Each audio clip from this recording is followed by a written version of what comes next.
الله والله والله والله الله والله.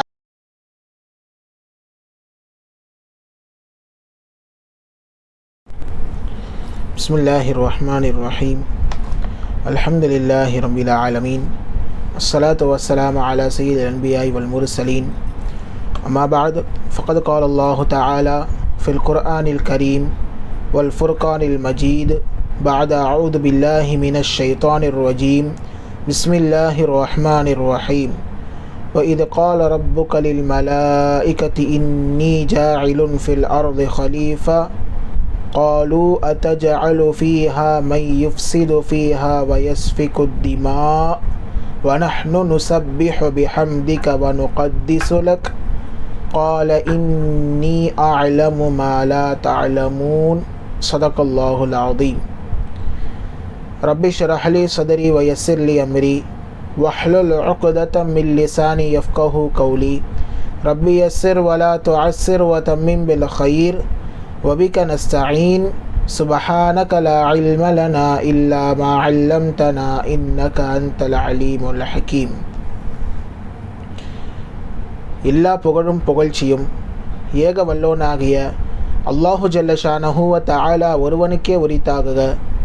கண்மணி நாயகம் முஹம்மது ரசூலுல்லாஹ் ஸல்லல்லாஹு அலைஹி வஸல்லம் அவர்களின் மீதும் அன்னாரது அடிச்சுவடுகளை அப்படியே பின்பற்றி நடந்த சத்திய சஹாபாக்கள், தாபிஈன்கள், தபஉ தாபிஈன்கள், ஹுஃபால்கள், ஷுஹதாக்கள், நல்லோர்கள், பெரியோர்கள் என இந்த உம்மத்தினர்களாகிய நம் அனைவரின் மீதும் எல்லாம் வல்ல அல்லாஹ்வின் நல்லருள் என்றென்றும் நிறைவாக உண்டாவதாக. ஆமீன். சென்ற தஃப்சீருடைய பயானில் சூரத்துல் பக்ராவினுடைய 29 ஆயத்துகளுடைய விரிவுரையை நாம் பார்த்தோம். இனி அடுத்ததாக சூரத்துல் பக்ராவினுடைய 4வது ருக்கூ 30வது வசனத்திலிருந்து அல்லாஹு தாலா என்ன சொல்ல வருகிறான், அதனுடைய விரிவுரைகளை நாம் இன்னும் சற்று விரிவாகவும் நாம் பார்க்கவிருக்கிறோம்.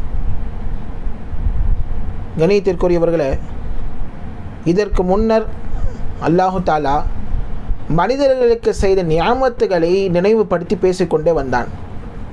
உங்களுக்கு அவன் இந்த பூமியை விரிப்பாக ஆக்கினான், வானத்தை முகடாக அல்லாஹு தாலா ஆக்கி உங்களுக்கு கொடுத்தான், உங்களை அவன்தான் மரணிக்கச் செய்கிறான், அவன்தான் உங்களுக்கு உயிரும் கொடுக்கிறான்.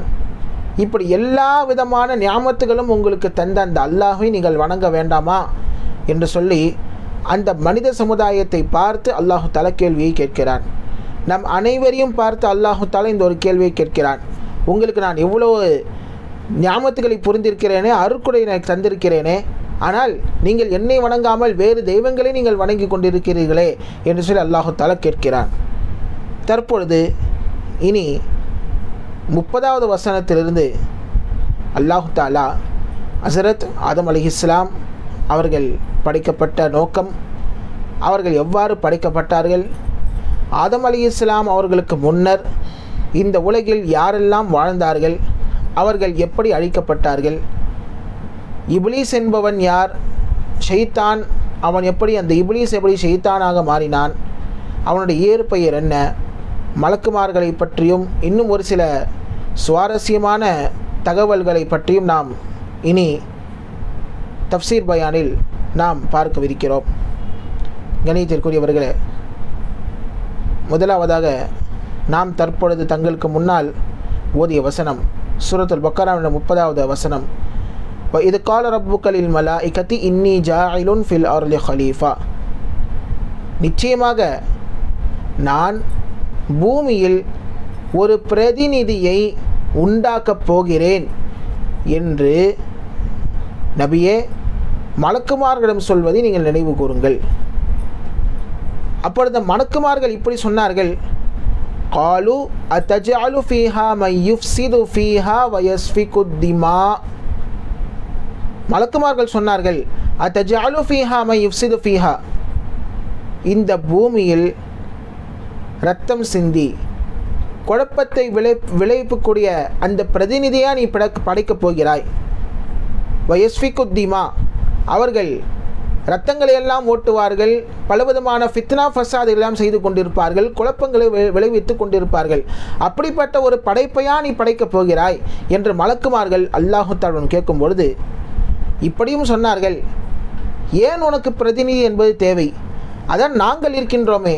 வனஹ்னு நுஸப்பிஹு பிஹம்திக வனுகத்திஸு லக், நாங்கள் உங்களை தஸ்பீஹ் செய்கிறோம், உன்னை நாங்கள் பரிசுத்தப்படுத்துகிறோம், இந்த மலக்குகளாகிய நாங்கள் போதுமே, எதற்கு மனிதர்கள் என்று சொல்லி மலக்குமார்கள் அல்லாஹு தஆலா கேட்கும் பொழுது அதற்கு அல்லாஹு தஆலா சொன்ன ஒரே ஒரு பதில், கால் இன்னி அலமு மா லா தஅலமூன், நிச்சயமாக நான் அறிந்த விஷயத்தை நீங்கள் அறிய மாட்டீர்கள், எனக்கு எல்லாம் தெரியும், ஆனால் நான் அறிந்த விஷயத்தை உங்களுக்கு என்ன செய்யாது, தெரியாது. நான் மனிதனை படைக்கப் போகிறேன், அதிலும் அவன் நான் பிரதிநிதியாக ஆக்கப் போகிறேன் என்று சொன்னால் அதனுடைய ஹிக்மத் என்ன, அதன் நுண்ணறிவு என்ன என்பதை சொல்லி எனக்கு தெரியும், ஆனால் உங்களுக்கு அதை பற்றி ஒரு ஞானம் என்பது கிடையாது என்று சொல்லி அல்லாஹ் தஆலா இந்த சூரத்துல் பக்ராவினுடைய 30வது வசனத்தில் பேசி வருகிறான். சரி, மனிதன் எதற்கு கலீஃபாவாக நியமிக்கப்பட வேண்டும், பிரதிநிதியாக எதற்கு நியமிக்கப்பட வேண்டும்? உண்மையில் ஏன் மலக்குமார்கள் இப்படி சொன்னார்கள்? அவர்கள் இரத்தம் சிந்தக்கூடியவர்கள், ஃபித்னா ஃபசாதுகளை எல்லாம் செய்யக்கூடியவர்கள் என்று சொல்லி எப்படி மலக்குகளுக்கு மனிதர்கள் இப்படிதான் இந்த உலகில் வாழ்வார்கள் என்று சொல்லி எப்படி தெரியும் என்பதை நாம் சற்று விளக்கமாக நாம் பார்க்கலாம். முதலாவதாக அல் மலாயிகா, மலக்குமார்கள். பொதுவாக மலக்குமார்கள் எண்ணிக்கை யாருக்கும் தெரியாது. அல்லாஹு தஆலாவே குர்ஆனில் சொல்கிறான், லா யாலமு ஜுனூத ரப்பிக இல்லாஹு, உமது இரட்சகனுடைய படையை அல்லாஹ்வை தவிர வேறு யாருக்கும் தெரியாது. ஆக மலக்குமார்கள் எண்ணிக்கை இவ்வளவுதான் என்று சொல்லி கணிசமாக யாரும் சொல்லவும் இல்லை, அல்லாஹும் இதுவரைக்கும் சொல்லவும் இல்லை, ரசூலுல்லாஹி ஸல்லல்லாஹு அலைஹி வஸல்லம் அவர்களும் சொல்லவில்லை. ஆனால் அல்லாஹ்விற்கு தெரியும் மலக்குமார்கள் எவ்வளவு பேர் இருக்கிறார்கள் என்று சொல்லி.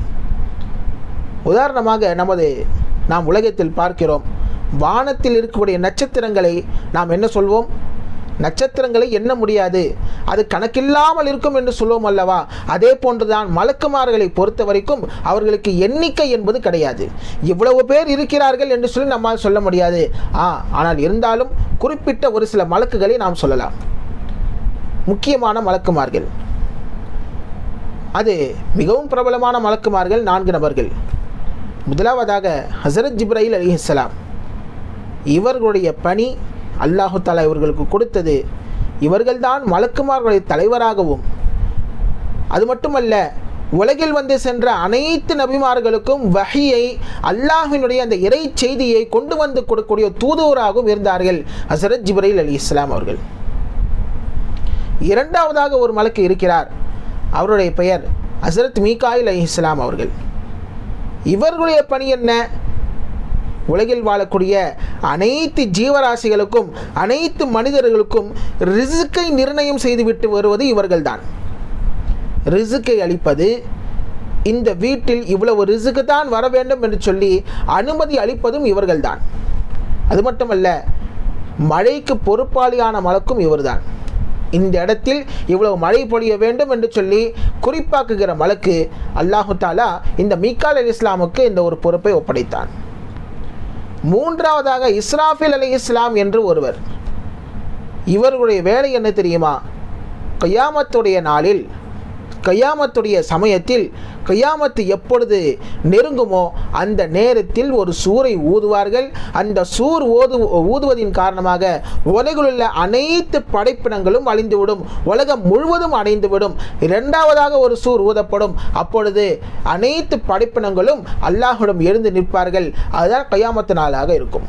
ரசூலுல்லாஹி ஸல்லல்லாஹு அலைஹி வஸல்லம் அவர்கள் அந்த இஸ்ராஃபில் அலைஹிஸ்ஸலாம் அவர்களை பற்றி சொல்லும் பொழுது, தற்பொழுது கூட அந்த சூரியனுடைய அந்த ஊதுகுழலில் தங்கள் வாயை வைத்த வண்ணமாகவே இருக்கிறார். எப்பொழுது அல்லாஹு தஆலா ஊது என்று சொல்வானோ அப்பொழுது சூரை ஊதி விடுவார்கள் ஹஸரத் இஸ்ராஃபில் அலைஹிஸ்ஸலாம் அவர்கள்.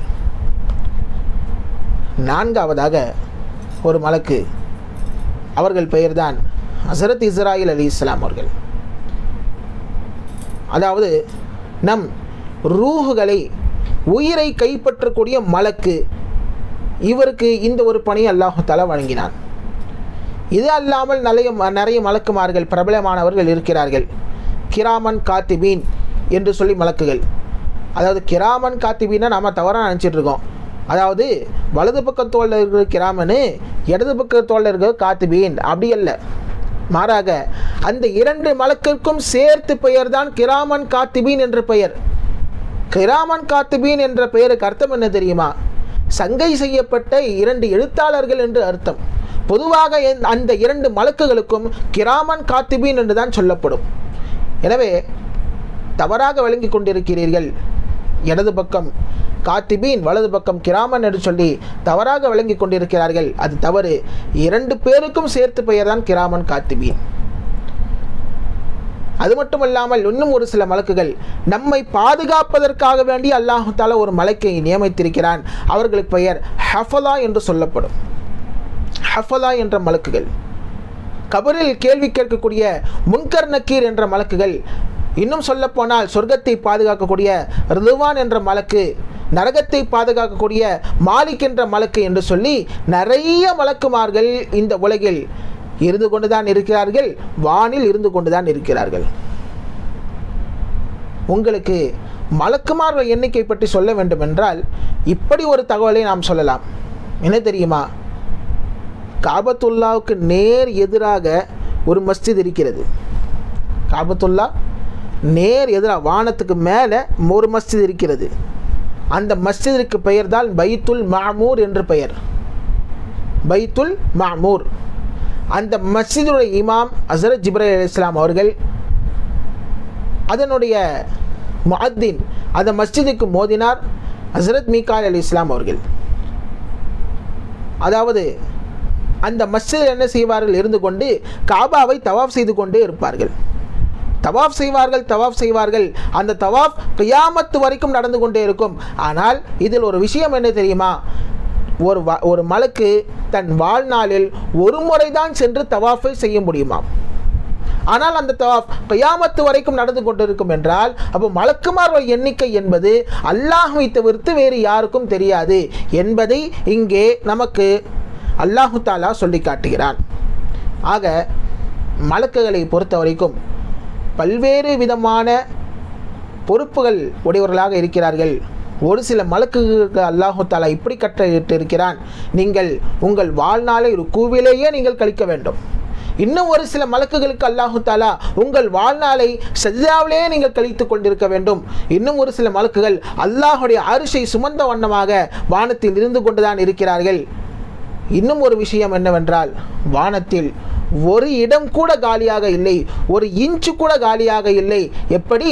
ஒவ்வொரு இன்ச்சும் மலக்குமார்கள் நிறைந்திருக்கிறார்கள், சைதா செய்த வண்ணமாக மலக்குமார்கள் இங்கே வானத்தில் இருக்கிறார்கள் என்று சொல்லி நாம் ஹதீஸ்களின் மூலமாக காண முடிகிறது.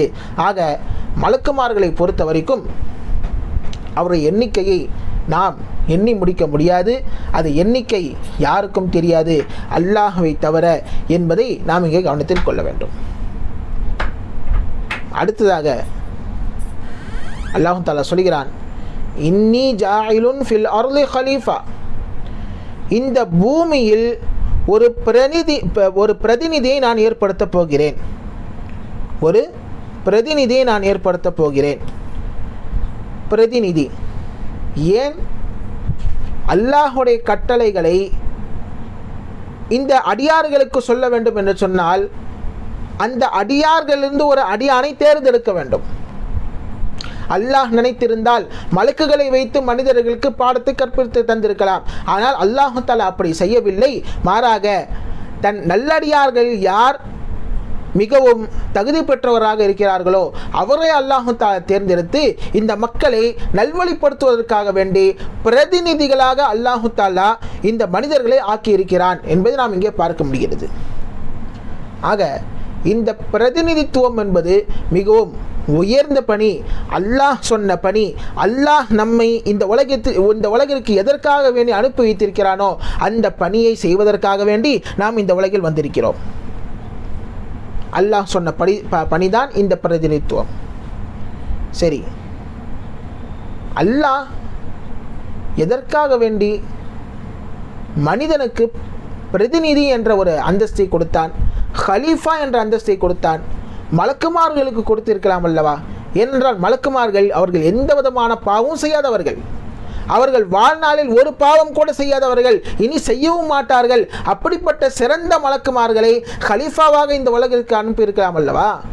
ஏன் மனிதர்களை ஹலீஃபாவாக அனுப்ப வேண்டும் என்று சொன்னால், பொதுவாக மலக்குமார்கள் பாவம் செய்ய மாட்டார்கள். பாவம் செய்யாத அந்த மலக்குமார்களை ஹலீஃபாவாக அனுப்புவதில் எந்த விதமான பயனும் இல்லை. ஆனால் மனிதர்களை பொறுத்த வரைக்கும் அப்படி அல்ல. பாவம் செய்வார்கள், அந்த பாவத்தை செய்துவிட்டு அல்லாஹ்விடம் தௌபாவும் செய்வார்கள். இன்னும் சொல்ல போனால் அல்லாஹு தாலா மனிதனை படைத்த நோக்கத்தில் இது ஒரு நோக்கம் என்னவென்றால், மலக்குமார்கள் எந்நேரமும் இபாதத்திலேயே கழித்து கொண்டே இருப்பார்கள். அவர்கள் அல்லாஹ்விற்கு ஒரு கண் சிமிட்டும் நேரம் கூட ஒரு பாவத்தை செய்ய மாட்டார்கள். அப்படிப்பட்டவர்கள் மலக்குகள். ஆனால் மனிதர்களாக நாம் அப்படி அல்ல.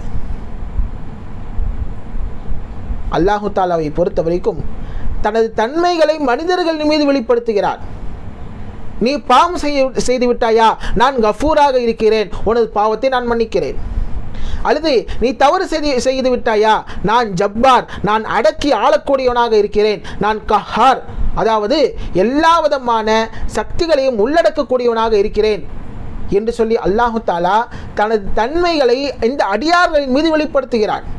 நான் ரஹ்மானாக ரஹீமாக இருக்கிறேன், நான் ரஹ்மானாக இருக்கிறேன், நான் உங்களுக்கு இரக்கம் காட்டக்கூடியனாக இருக்கிறேன், ரஹீமாக இருக்கிறேன், உங்களுக்கு இரக்கம் காட்டக்கூடியனாக இருக்கிறேன் என்று சொல்லி அல்லாஹு தாலா தனது தன்மைகளை மலக்குமார்களிடம் காட்ட முடியாது, மனிதர்களிடம் தான் காட்ட முடியும். எனவே மனிதர்களிடம் அந்த தன்மைகள் எப்பொழுது வெளிப்படும்? அவர்கள் பாவம் செய்தால்தான் அல்லாஹ்விடம் இந்த மன்னிப்பு என்ற தன்மையும் ரஹ்மத் என்ற தன்மையும் தண்டிக்கக்கூடிய அந்த தன்மையும் வெளிப்படும். எனவே தான் அல்லாஹு தாலா இந்த உலகில் மனிதர்களை அனுப்பினான், அதுவும் ஹலீஃபாவாக ஒரு பிரதிநிதியாக அல்லாஹு தஆலா அனுப்பினான் என்பதை நாம் இங்கே பார்க்க முடியும். இங்கே பொதுவாக ஒரு கேள்வி உங்களுக்கு வரலாம், என்ன? அல்லாஹ் நாடினால் அவன் என்ன வேண்டுமானாலும் செய்து கொள்ளலாம் அல்லவா? எதற்காக வேண்டி மலக்குமார்களும் ஆலோசனை கேட்க வேண்டும்? ஆலோசனை கேட்கணுமா? இந்த மாதிரி நான் மனுஷனை படைக்க போகிறேன் அப்படின்னு சொல்லி கேட்கணுமா? கேட்க தேவையில்லையே. எதற்காக வேண்டி அல்லாஹு தஆலா மலக்குகளிடம் கேட்டான் என்று சொன்னால், இது மனிதர்களுக்கு ஒரு பாடத்தை அல்லாஹு தஆலா கற்றுத்தருகிறான். என்ன பாடம்? இந்த உலகை படைத்து பரிபாலிக்கக்கூடிய ரப்பாகிய நானே ஆலோசனை செய்து ஒரு விஷயத்தை செய்கிறேன் என்று சொன்னால், என்னுடைய அடியார்கள் நீங்கள் எப்படி இருக்க வேண்டும்? ஒவ்வொரு காரியத்தை செய்யும் பொழுது ஒரு ஆலோசனை நீங்கள் செய்ய வேண்டும். அது சின்னதோ பெரியதோ ஒரு ஆலோசனை செய்துவிட்டு நீங்கள் செய்யுங்கள் என்று சொல்லி அல்லாஹு தஆலா நமக்கு இங்கே உணர்த்தி காட்டுகிறான். இவ்வளவு ஏன், ரசூலுல்லாஹி ஸல்லல்லாஹு அலைஹி வஸல்லம் அவர்களும் கூட சஹாபாக்களிடம் ஆலோசனை கேட்டிருக்கிறார்கள். நபி அவர்கள் நினைத்திருந்தால் இப்படி சொல்லியிருக்கலாம், எனக்கு அல்லாஹ்வின் புறத்திலிருந்து நேரடியாக வஹி வருகிறது, அல்லாஹ் சொன்னதை நான் கேட்டுவிட்டு போகலாம் என்று நபி அவர்கள் சொல்லியிருக்கலாம். ஆனால் ரசூலுல்லாஹி ஸல்லல்லாஹு அலைஹி வஸல்லம் அவர்கள் அவ்வாறு சொல்லாமல் சஹாபாக்களிடம் ஆலோசனை கேட்டு அதன்படி நடந்தார்கள் என்று நாம் ஹதீஸ்களில் பார்க்க முடிகிறது. ஆக அல்லாஹு தஆலா மனிதர்களுக்கு கற்றுத்தரக்கூடிய ஒரு விஷயம் என்னவென்று தெரியுமா? ரப்புல் ஆலமீனாக இருக்கக்கூடிய நானே ஆலோசனை நான் செய்கிறேன் என்று சொன்னால், நீ அடிமையாக இருக்கிறாய், நீ என்ன செய்? உன் சுற்றியுள்ள குடும்பத்தாரிடம் நண்பர்களிடம் எந்த காரியமாக இருந்தாலும் நீ ஆலோசனை செய்து என்ன செய்து கொள், அந்த காரியத்தில் நீ இறங்கிக்கொள் என்பதாக அல்லாஹு தஆலா இங்கே சூசகமாக நமக்கு இங்கே சொல்லி காட்டுகிறான். சரி, அடுத்ததாக மலக்குகள் இப்படி சொன்னார்கள். மனிதனை படைக்கப் போகிறேன் என்று அவர்கள் சொன்னவுடன், அல்லாஹ் தஆலா சொன்னவுடன் இப்படி சொன்னார்கள், அதஜஅலு ஃபீஹா மை யுஃப்ஸிது ஃபீஹா வ யஸ்ஃபிகு திமா. இந்த பூமியில் இரத்த சிந்தி குழப்பத்தை செய்கிற மனிதர்களையா படைக்கப் போகிறாய் என்று கேட்டார்கள் மலக்குகள். அப்போ உண்மையிலே மலக்குகளுக்கு மனிதர்களுடைய தன்மை தெரியுமா? தெரிந்துதான் சொன்னார்களா என்று சொன்னால், உண்மையிலேயே அவர்கள் தெரிந்து சொல்லவில்லை. மாறாக இதற்கு முன்னர் உலகில் ஜின்கள் வாழ்ந்து வந்தார்கள். ஜின்கள், இந்த எல்லா ஜின்களுக்கும் தந்தை ஜான் என்ற ஒரு ஜின், ஜான் அப்படின்னு சொல்லி ஒரு ஜின்னு. எப்படி நமக்கு தந்தை ஹசரத் ஆதம் அலைஹிஸ்ஸலாம் அவர்கள் சொல்கிறோமோ, மனித குலத்திற்கு தந்தை எப்படி ஹசரத் ஆதம் அலைஹிஸ்ஸலாம் அவர்கள் இருக்கின்றார்களோ, அதே போன்றுதான் ஜின் உலகிற்கு தந்தையாக ஜான் என்பவர் இருந்தார். அதிலிருந்து தான் ஜின்கள் என்று உருவானது. அப்போ இந்த ஜின்கள் என்ன செய்தார்கள்? நன்றாகத்தான் வாழ்ந்து வந்தார்கள். ஜின்கள் இருந்தும் கூட அல்லாஹ் தஆலா நபிமார்கள் எல்லாம் அனுப்பி கொண்டு வந்தான். ஆனால் ஒரு கட்டத்தில் என்ன ஆனது தெரியுமா? அவர்கள் அல்லாஹ்விற்கு மாறு செய்தார்கள். அல்லாஹ் சொன்ன கட்டளைகளை மறுத்தார்கள். நபிமார்கள் எல்லாம் கொலை செய்தார்கள். இதன் காரணமாக அல்லாஹ் தஆலா என்ன செய்தான் என்று சொன்னால், ஹஸரத் ஜிப்ரீல் அலைஹிஸ்ஸலாம் அவர்களை அனுப்பி எல்லா ஜின்களையும் அல்லாஹ் தஆலா விரட்டி அடித்தான். அப்படி விரட்டி அடிக்கக்கூடிய சமயத்தில் ஒரு சில ஜின்கள் மலைப்பகுதிகளிலும் குகைகளிலும் ஒளிந்து வாழ்ந்தார்கள் என்பதாக கிதாப்களில் எழுதுவார்கள். ஆக இப்படிதான் ஜின்கள் உலகில் வாழ்ந்தார்கள், அதே போன்றுதான் மனிதர்களும் வாழ்வார்கள் என்று ஜின்களை வைத்து மலக்குமார்கள் சொன்னார்கள். அந்த ஜின்களில் ஒருத்தர் இருந்தான். அவன்தான் அசாசீல் என்ற ஒரு மனிதன், அதாவது அசாசீல் என்ற ஒரு ஜின். அந்த அசாசீல் என்பவன் வேறு யாரும் கிடையாது. அவன்தான் நம்மை தற்பொழுது வரைக்கும், ஏன் கியாமத்து வரைக்கும் வழிகெடுக்கக்கூடியவன் இப்லீஸ், ஷைத்தான். அவன் மட்டும் அல்லாஹ்வை நன்கு வணங்கி அல்லாஹுடைய நெருக்கத்தை பெற்று, எந்த அளவிற்கு என்றால் அல்லாஹு தஆலா அவனுக்கு உயர் பதவியை கொடுத்தான். எந்த அளவுக்கு உயர் பதவி தெரியுமா? மலக்குமார்களுக்கு ஆசிரியராக அவன் ஆகிவிட்டான், மலக்குமார்களுக்கு உஸ்தாதாக. ஆக இப்படிப்பட்ட ஒரு பதவியை அல்லாஹு தஆலா யாருக்கு கொடுத்தான்? அசாசீல் என்று சொல்லப்படக்கூடிய இப்லீஸுக்கு அல்லாஹு தஆலா கொடுத்தான். அடுத்தபடியாக இங்கே அல்லாஹு தஆலா சொல்கிறான், வனஹ்னு நுஸப்பிஹு பிஹம்திக வனுகத்திஸு லக். அல்லாஹு தஆலா மலக்குமார்கள் சொன்ன ஒரு விஷயம் என்ன தெரியுமா? நீ எதற்கு மனிதர்களை படைக்கிறாய்? அதற்கு தான் நாங்கள் இருக்கிறோமே. நாங்கள் உன்னை தஸ்பீஹ் செய்கிறோம், உன்னை பரிசுத்தப்படுத்துகிறோம். அப்படி இருக்கக்கூடிய சமயத்தில் எதற்காக நீ மனிதர்களை நீ படைக்கிறாய் என்று மலக்குமார்கள் கேட்கிறார்கள். இங்கே ஒரு சின்ன வித்தியாசத்தை நாம் புரிந்து கொள்ள வேண்டும். தஸ்பீஹுக்கும் தக்தீஸிற்கும் என்ன வித்தியாசம்? தஸ்பீஹ், அதாவது தஸ்பீஹ் என்றால் அது நமது வாய்களால் வெளியாகும். தஸ்பீஹ், சுபஹான் அல்லாஹ், அல்ஹம்துலில்லாஹ், அல்லாஹ் அக்பர் என்று சொல்லி நமது நாவின் மூலியமாக வெளியாகக்கூடியதான் தஸ்பீஹ். தக்தீஸ், அல்லாஹ்வை பரிசுத்தப்படுத்துதல் என்பது நமது உள்ளத்தின் மூலியமாக நாம் அல்லாஹ்வை பரிசுத்தப்படுத்துகிறோம். இதற்கு பெயர் தான் தக்தீஸ் என்ற அர்த்தம், தஸ்பீஹ் என்ற அர்த்தம்.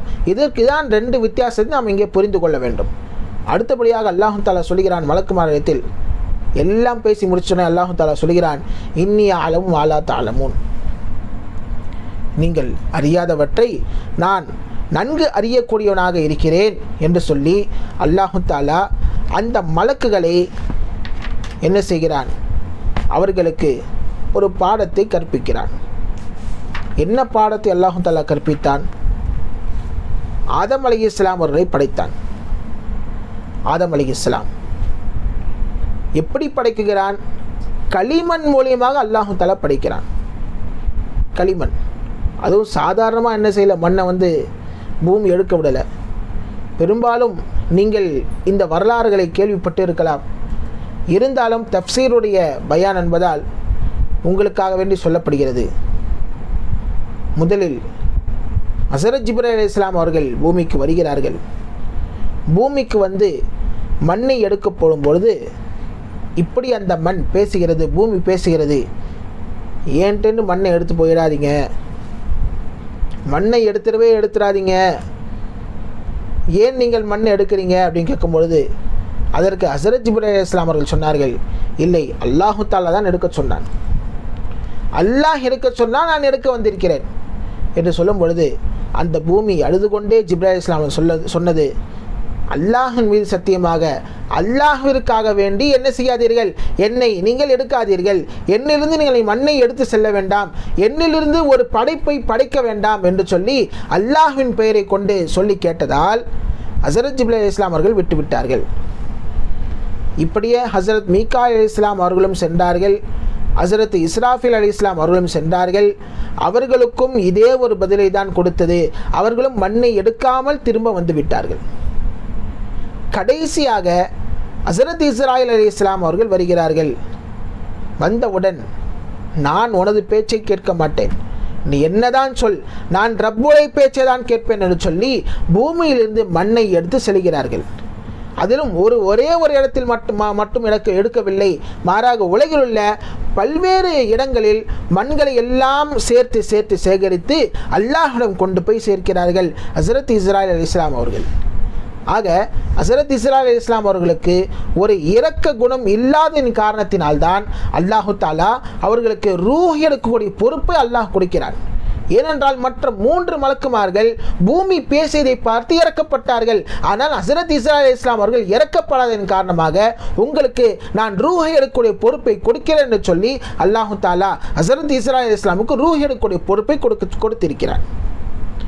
சரி, அடுத்ததாக இங்கே ஹஸரத் ஆதம் அலைஹிஸ்ஸலாம் அவர்களை அல்லாஹு தாலா படைக்கிறான். எப்படி படைக்கிறான்?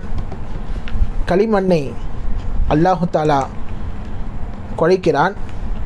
குழைத்து நன்றாக என்ன செய்கிறான்? ஒரு உருவத்தை அல்லாஹு தாலா உருவாக்குகிறான். ஒரு உடலை, கை, கால்கள் எல்லாம் கிட்டத்தட்ட ஆதம் அலைஹிஸ்ஸலாமுடைய உயரம் மட்டும் 60 அடி. 60 அடி அவர்களுடைய உயரம். அப்போ 60 அடி கொண்ட மிகப்பெரிய உடலை அல்லாஹு தாலா உருவாக்குகிறான். தன் கையாலேயே அந்த களிமண்ணை எல்லாம் குழைத்து ஆதமை அல்லாஹு தாலா படைக்கிறான். அப்படி படைக்கும் பொழுது என்ன ஆகிறது என்று சொன்னால், இப்லீஸ் என்பவன் இருந்தான். யாரு? ஷைத்தான். அவனுக்கு இன்னொரு பேர் சொன்னால் அசாசில் என்று சொன்னோம். இப்லீஸை பற்றி ஒரு கூடுதல் தகவல் என்ன தெரியுமா? மலக்குமார்களுக்கு உஸ்தாதாக இருக்கிறான் இப்லீஸ். அவன் எப்படி தெரியுமா பாடம் கேட்பான்? ஒரு ஊஞ்சல் இருக்கும், அந்த ஊஞ்சலில் அமர்ந்து, இப்போ நம்ம ஊஞ்சலில் உட்காந்துட்டா இப்படியே ஆடி முன்ன போய் பின்ன வருவோம். அதே போன்று மலக்குமார்கள் ஒரு குழு முன்னால் அமர்ந்திருப்பார்கள், ஒரு குழு பின்னால் அமர்ந்திருப்பார்கள். முன்னால் ஒரு குழு இருக்காது. இப்படி சென்று விட்டால் அங்குள்ள மலக்குமார்களுக்கு அனைவருக்கும் பாடத்தை சொல்லிக் கொடுத்து விடுவான். பின்னால் வந்து விட்டால் இங்குள்ள அனைத்து மலக்குமார்களுக்கும் பாடத்தை கேட்டு விடுவான். இந்த அளவிற்கு திறமைசாலியாக, ஒரு நல்ல இபாதத்துசாலியாக இப்லீஸ் வாழ்ந்து வந்தான் என்பதை நாம் இங்கே பார்க்க முடியும். அது மட்டுமல்ல, இப்லீஸ் இந்த பூமியில் வாழக்கூடிய அந்த காலத்தில் அவன் அசாசிலாக, நல்ல ஒரு மனிதனாக, அல்லாஹ்விற்கு கட்டுப்பட்டு வாழ்ந்த மனிதனாக வாழ்ந்த காலகட்டத்தில் பூமியில் அவன் செய்யாத இடமே கிடையாது. எல்லா இடங்களிலும் இப்லீஸ் பூமியில் சஜிதாக்களை செய்திருக்கிறான் என்பதை நாம் இங்கே பார்க்க முடியும். ஆனால் என்னதான் அவன் சஜிதாக்கள் செய்தாலும், என்னதான் நல்லமல்கள் செய்தாலும், என்னதான் மலக்குமார்களுக்கு உஸ்தாதாக இருந்தாலும், அவனுடைய அந்த ஒரே ஒரு தற்பெருமையின் காரணமாக அவன் இழிவடைந்தான் என்பதுதான் வரலாறு. இப்படி ஆதமை அல்லாஹ் தஆலா படைத்து வைத்திருக்கும் பொழுது இப்லீஸ் பார்த்தான், பொறாமை பிடித்தவன். என்ன, இதை நாம் ஏதாச்சும் செய்யலாமா என்று சொல்லி பார்க்கும் பொழுது இப்லீஸ் காற்றாக மாறுகிறான். காற்றை போன்று மாறி ஹஸரத் ஆதம் அலைஹிஸ்ஸலாமுடைய வாயில் நுழைந்து மூக்கின் வழியாக வெளியே வருகிறான். வெளியே வந்தோடனே சொல்கிறான், அட ரொம்ப டம்மி பீஸால் இருக்குது, இதெல்லாம் நம்ம என்ன செஞ்சு ரொம்ப லேஸில் நான் கெடுத்துருவேனே, ரொம்ப டம்மியால் இருக்குது என்று சொல்லி ஹஸரத் ஆதம் அலைஹிஸ்ஸலாம் அவரோட கேலி செய்தான். அடுத்து வேறு ஏதாவது செய்ய முடியுமா, அதை இழிவுபடுத்த முடியுமா, அவமானப்படுத்த முடியுமா என்று எண்ணிக்கொண்டிருந்தவன் ஹஸரத் ஆதம் அலைஹிஸ்ஸலாமுடைய உடலின் மீது எச்சிலை துப்பினான். எச்சிலை துப்புகிறான். துப்பியவுடன் அல்லாஹு தாலா ஹஸரத் ஜிப்ரீல் அலைஹிஸ்ஸலாம் அவர்களுக்கு கட்டளையிடுகிறான். என்ன, எங்கே இப்லீஸ் எச்சிலை துப்புனானோ அந்த இடத்த என்ன செஞ்சிருங்க, தோண்டி எடுத்துருங்க. ஜிப்ரீல் அலைஹிஸ்ஸலாம் அவர்கள் தங்கள் கையால் என்ன செய்கிறார்கள், அந்த எச்சில் துப்பிய இடத்தை தோண்டி எடுக்கிறார்கள். அந்த எச்சிலின் மூலியமாக அல்லாஹு தஆலா நாயை படைக்குகிறான். நாயை வைத்து இப்லீஸை அல்லாஹு தஆலா ஓட விடுகிறான். அந்த ஜிப்ரீல் அலைஹிஸ்ஸலாம் அவர்கள் அந்த மண்ணை எடுத்தார்கள் என்று சொன்னோம் அல்லவா, எச்சிலை தோண்டி எடுத்தார்கள் என்று சொன்னோம் அல்லவா, அந்த தோண்டி எடுத்த இடம்தான் மனிதர்களுக்கு தொப்புள் என்பது உருவானது. கொஞ்சம் நீங்கள் சிந்தித்து பாருங்கள். உலகில் உள்ள எந்த பிராணிகளுக்கும் தொப்புள் என்பது இருக்காது, ஆனால் மனிதர்களுக்கு தொப்புள் என்பது இருக்கும். உலகில் வாழக்கூடிய அனைத்து பிராணிகளுக்கும் எந்த பிராணிக்கும் தொப்புள் என்பது இருக்காது, மனிதர்களுக்கு மட்டும் தொப்புள் இருக்கும். காரணம், அந்த இடத்தில் தான் இப்லீஸ் துப்பினான், ஜிப்ரீல் அலைஹிஸ்ஸலாம் அவர்கள் தோண்டி எடுத்தார்கள், அந்த இடம் தொப்புளாக மாறியது. ஆக இப்படி ஹஸரத் ஆதம் அலைஹிஸ்ஸலாம் அவர்கள் படைக்கப்பட்டார்கள். படைக்கப்பட்டவுடன் அவர்களுக்கு அல்லாஹு தாலா ரூஹை கொடுக்குகிறான். தனது ரூஹை அல்லாஹு தாலா கொடுக்குகிறான். ரூஹை ஊதியவுடன் அப்படியே காலிலிருந்து என்ன செய்யுது, அப்படியே ரூஹு வருது கொஞ்சம் கொஞ்சமாக. இப்போ இங்கே தான் கால் இருக்குதுன்னு சொன்னால் அப்படியே காலிலிருந்து அப்படியே ரூஹு வருகிறது. ரூஹு வர வர அவர்களுடைய எலும்பு தோள்கள் எல்லாம் ஒன்றாக சேர்ந்து ஒரு உருவத்தை ஹஸரத் ஆதம் அலைஹிஸ்ஸலாம் அவர்களுக்கு ஒரு நல்ல ஒரு உருவத்தை கொடுக்கிறது. கொடுக்கும் பொழுது ரூஹ் அப்படியே மாறி கழுத்துக்கிட்ட வருது. ரூஹ் என்ன செய்யுது, கழுத்துக்கிட்ட வந்து கழுத்தின் பக்கம் என்ன செய்கிறது, சதைகள் எல்லாம் போர்த்துகிறது. போர்த்தும் பொழுது ஹஸரத் ஆதம் அலைஹிஸ்ஸலாம் அவர்கள் எழுந்திருக்க பார்த்தார்கள். உண்மை செயல் என்ன செஞ்சாங்க, எழுந்திருக்க பார்த்தார்கள். இதை வைத்து தான் அல்லாஹ் தஆலா சொல்கிறான் குர்ஆனில், வகானல் இன்சானு அஜூலா வகுலிக்கல் இன்சானு அஜூலா. இந்த மனிதன் இருக்கின்றானே மிகவும் அவசரக்காரனாக படைக்கப்பட்டிருக்கிறான். ஏனென்றால் முழுமையாக அவனுக்கு ரூஹ் என்பது வரவில்லை. அப்படி முழுமையாக ரூஹ் வராமல் ஹஸரத் ஆதம் அலைஹிஸ்ஸலாம் அவர்கள் எழுந்தி ஓட பார்த்தார்கள். இதனால் அல்லாஹ் தஆலா சொல்கிறான், வகுலிக்கல் இன்சானு அஜூலா. இந்த மனிதன் இருக்கின்றானே மிகவும் அவசரக்காரனாக படைக்கப்பட்டிருக்கிறான். எனவே மனிதன் செய்யக்கூடிய அனைத்து காரியங்களும் ஒரு அவசரத்தன்மை என்பது பெரும்பாலும் இருப்பதை நாம் இங்கே பார்க்கிறோம். கடைசியாக அல்லாஹ் தஆலாவுடைய ரூஹ் என்ன செய்கிறது, அப்படியே ஏறி மூக்கந்தண்டின் பக்கம் வரும்பொழுது ஹஸரத் ஆதம் அலைஹிஸ்ஸலாம் அவர்கள் தும்புகிறார்கள்.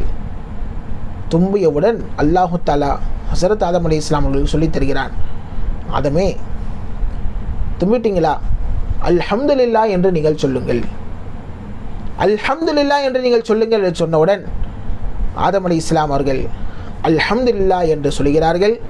அதற்கு அல்லாஹ், நான் உனக்கு ரஹ்மத்தை செய்வேன் என்று சொல்லி அல்லாஹ் தஆலாவே சொல்கிறான். சொல்லி ஹஸரத் ஆதம் அலைஹிஸ்ஸலாம் அவர்கள் எழுந்து பார்க்கிறார்கள். அல்லாஹுடைய அர்ஷிற்கு கீழாக இருக்கிறார்கள். அவர்கள் முடித்து பார்த்த முதல் வார்த்தை இதுதான். அர்ஷுக்கு கீழாக எழுதப்பட்டுள்ள வார்த்தை லா இலாஹ இல்லல்லாஹ் முஹம்மதுர் ரசூலுல்லாஹ் என்ற ஒரு கலிமாவை பார்த்தார்கள். அல்லாஹ் தஆலா என்ன செய்கிறான், ஹஸரத் ஆதம் அலைஹிஸ்ஸலாம் அவர்களை படைத்து அவர்களுக்கு அல்லாஹ் தஆலா ஒரு விஷயத்தை சொல்கிறான். என்ன சொல்கிறான், ஆதமே நீங்கள் சற்று தூரம் செல்லுங்கள், சற்று தூரம் செல்லுங்கள். அங்கே மலக்குமார்கள் குழு அங்கே அமர்ந்திருக்கும். அவர்கள் உங்களுக்கு என்ன வார்த்தையை சொல்கிறார்களோ அந்த வார்த்தை தான் உங்களுடைய சந்ததிகள் கடைசி வரைக்கும் கியாமத்து வரைக்கும் பின்பற்றும் என்று அல்லாஹ் தஆலா சொன்னவுடன் ஹஸரத் ஆதம் அலைஹிஸ்ஸலாம் அவர்கள் அந்த மலக்குமார்கள் குழுவை சந்திப்பதற்காக வேண்டி செல்கிறார்கள். செல்லும் பொழுது மலக்குமார்கள் சொன்ன அந்த வார்த்தை இதுதான், அஸ்ஸலாமு அலைக்க வரஹ்மத்துல்லாஹி வபரகாத்துஹு என்று சொன்னவுடன் அதற்கு ஹஸரத் ஆதம் அலைஹிஸ்ஸலாம் அவர்கள் வ அலைக்கும் அஸ்ஸலாம் வரஹ்மத்துல்லாஹி வபரகாத்துஹு என்று சொல்லி அப்பொழுதே அல்லாஹ் தஆலா சலாமை சொல்லிவிட்டான். எனவேதான் இந்த சலாம் என்ற வார்த்தை இருக்கின்றதே, ஹஸரத் ஆதம் அலைஹிஸ்ஸலாம் அவர்கள் தொடங்கி நமது ரசூலுல்லாஹி ஸல்லல்லாஹு அலைஹி வஸல்லம் அவர்கள் உம்மத்து வரைக்கும் பயன்பட்டு கொண்டே இருக்கின்றது. என் கியாமத்து வரைக்கும் ஒவ்வொரு முஸ்லிம்களும் சலாமை சொல்லிக்கொண்டே தான் இருப்பார்கள் என்று சொல்லி எந்த விதமான சந்தேகமும் கிடையாது.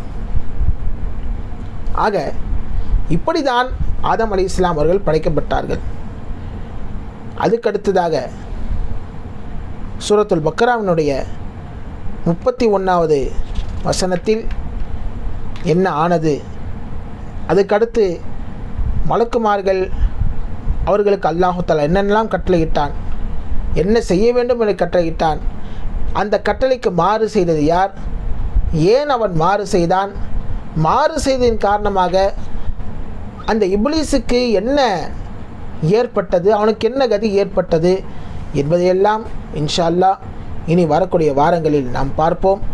ஆக எல்லாம் வல்ல இறைவன் குர்ஆனை ஓதி அதனை விளக்கத்தையும் தெரிந்து கொள்ளக்கூடிய தௌஃபீக்கை எல்லாம் வல்ல அல்லாஹ் நம் அனைவருக்கும் தந்து புரிவானாக.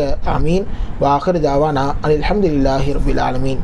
அஸ்ஸலாமு அலைக்கும் வரஹ்மத்துல்லாஹி வபரகாத்துஹு.